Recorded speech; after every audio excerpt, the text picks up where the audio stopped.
Irish Bella makin kecewa. Begini kronologi Amar Sony keciduk edarkan narkoba di dalam penjara. Hukuman diperpanjang, bahkan kemungkinan seumur hidup. Kasus narkoba kembali menyeret nama aktor Amar Sony. Belum juga bebas, kini mantan suami Irish Bella itu kembali berurusan dengan hukum. Kali ini dengan tudingan jauh lebih berat, mengendalikan peredaran narkoba dari balik jeruji besi. Melalui unggahan resmi di akun Instagram @kejari_jakpus, Kejaksaan Negeri Jakarta Pusat mengonfirmasi bahwa pihaknya telah menerima pelimpahan tahap 2 dari penyidik Polsek Cempaka Putih terhadap 6 tersangka termasuk Amar Sony alias MAA. Bahwa tersangka MAA alias Aset terlibat peredaran narkotika dalam rutan Salemba, Jakarta Pusat, dan para tersangka telah diamankan Karupam Rutan Salemba dengan barang bukti narkotika jenis sabu dan ganja sintetis. Tulis Kejari Jakpus, dikutip pada Kamis 9 Oktober 2025. Awal terbongkarnya kasus tersebut.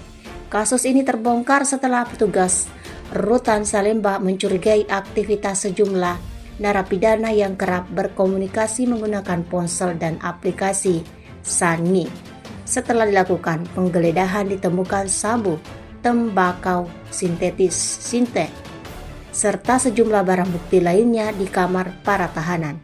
Dari hasil penyelidikan, Amar Sony diduga berperan sebagai penampung dan pengendali peredaran narkoba di dalam penjara. Ia disebut mendapatkan pasokan dari seseorang di luar rutan, kemudian mendistribusikannya lewat jaringan sesama napi. Berdasarkan hasil penyidikan, para tersangka memperoleh narkotika jenis sabu dan tembakau sintetis dari tersangka MAA alias Aset yang mendapatkan narkotika tersebut dari seseorang yang beredar di luar rutan kelas 1 Jakarta Pusat Salemba.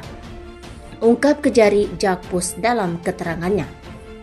Seperti ini rantai peredaran di dalam rutan.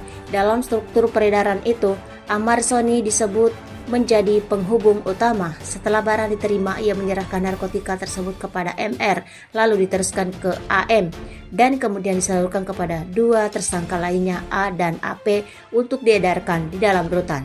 Kecurigaan petugas semakin akhirnya berujung dan menggerebekkan. Semua tersangka berhasil diamankan bersama barang bukti sabu, ganja sintetis, dan ekstasi. Jeratan hukum berat, kini Amar Sony dan rekan-rekannya dijerat dengan pasal berlapis, pasal 114 ayat 2, JO pasal 132 ayat 1 dan pasal 112 ayat 2, JO pasal 132 ayat 1 Undang-Undang Nomor 35 Tahun 2009 tentang narkotika. Ancaman hukumannya tak main-main, maksimal hukuman mati atau penjara seumur hidup. Sekian dari video ini, terima kasih sudah menonton dan nantikan video menarik selanjutnya.